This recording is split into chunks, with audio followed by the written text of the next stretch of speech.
명상을 통해서 마음의 평화를 얻는 변호사가 있습니다. 그 명상은요, 살인까지도 정당한 행위로 만들어버리는 파워를 가지고 있습니다. 거기에 더해서 그는 든든한 살인 파트너까지 데리고 다니는데요. 무려 5살짜리 파트너. 네? 5살이요? 애기? 오늘 소개해드릴 작품은 명상살인 2, 내 안의 살인 파트너입니다. 2022년 출간되었고요. 출판사는 세계사, 저자는 카르스텐 두세, 페이지 수는 440페이지입니다. 죽여야 사는 변호사 비오른이 돌아왔습니다. 제가 6개월 전에 소개해드렸던 작품의 후속편인데요. 블랙 코미디가 포함이 된 심리 스릴러 소설로 명상과 살인이라는 전혀 어울리지 않는 소재를 나란히 놓고요.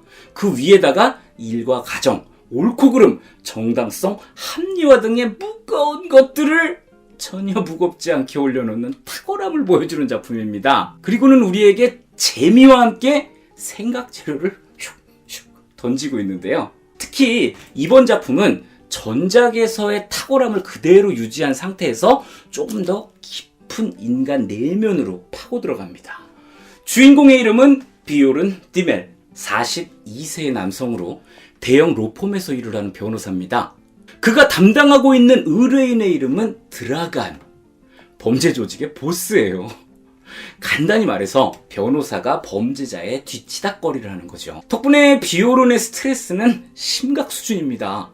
몸도 마음도 가정도 엉망이 된 상태죠. 그때 어둠 속 한 줄기 빛처럼 등장한 것이 바로 명상입니다. 비오른은 명상가인 요시카 브라이트너로부터 12주간 명상 수업을 들으면서 마음챙김이라는 깨달음을 얻게 됐고요. 이제 스스로를 다스릴 수 있게 됐습니다.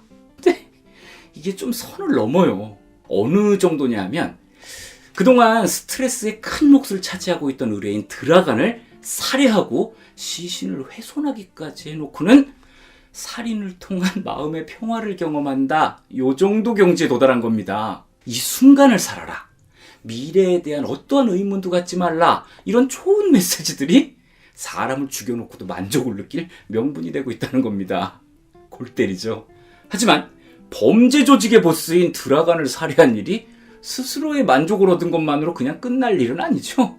결국 수많은 사람들이 얽히기 시작했고 난처해진 비오르는 드라간의 죽음을 은폐하기 위해서 그의 이름으로 대신 폭력 조직을 운영하게 됐습니다. 덕분에 더 많은 사람을 죽이게 되었고요. 마음챙김도 계속 이어갈 수 있게 됐어요. 시간이 지나 비오르는 43세가 됐습니다. 지금은 다니던 로펌을 그만두고 개업 변호사가 되었고요. 유치원도 운영합니다. 죽은 드라간의 비서로 일을 하던 인물을 유치원 원장으로 앉혀놨고요. 여전히 범죄 조직도 관리하고 있어요. 일단 번듯한 건물에 개인 사무실, 변호사, 유치원 운영. 겉보기에는 공적으로나 사적으로나 이전보다는 행복할 수 있는 조건을 갖췄죠. 거기에 더해서 이제 더 이상은 살인을 하지 않겠다 이런 다짐까지 했는데요. 지겹기도 하고 자괴감이 들기도 하고 그렇지만 비오르는 여전히 마음이 편치 않습니다. 그의 폭압적이고 이기적인 행동과 그에 따르는 자기 합리화가 꾸준히 진행 중인 데다가 마음속에 꿈틀꿈틀거리는 알 수 없는 감정 때문에 힘이 든 건데요. 결국 이런 심리 상태는 아내와 딸을 데리고 떠난 휴가지에서 비오른이 또다시 살인을 저지르게 만들어버렸습니다. 비오른은 현타가 왔어요. 그래서 자신의 명상 스승인 요시카 브라이트너를 다시 찾아갑니다. 그리고는 그로부터 마음챙김이라는 가르침에 이어지는 내면 아이를 끄집어내라 라는 가르침을 받게 됐죠. 내면 아이. 심리 쪽으로 관심을 가졌던 분이라면 익히 들어보셨을 용어죠. 인간의 무의식 속에 어린 시절 상처 입은 자아가 억압되어 있다가 지나친 스트레스를 받는 순간에 팍 튀어나온다. 이런 심리 관련 용어인데요. 책에서는 내면 아이를 허벅지의 퍼른 멍으로 설명을 합니다. 이게 가만히 두면 일상생활에 방해를 하지는 않지만 누군가 그 멍을 누르면 무척 아프다. 이겁니다. 비오르는 이제 과거의 기억을 떠올리면서 내면 아이를 찾기 시작했고요. 이 과정을 통해 아팠던 어린 시절의 자신, 5살짜리 내면 아이를 찾아내는데 성공했습니다. 그 내면 아이는 부모로부터 커다란 마음의 상처를 입고 분노에 휩싸인 상태였는데요. 비오르는 그 아이를 위로하고 치유해 주기로 했습니다. 이제 좀 뭔가 제대로 돌아가는 것 같죠? 아닙니다. 지금 온전히 내면 아이에만 집중할 수 있는 상황이 아니에요.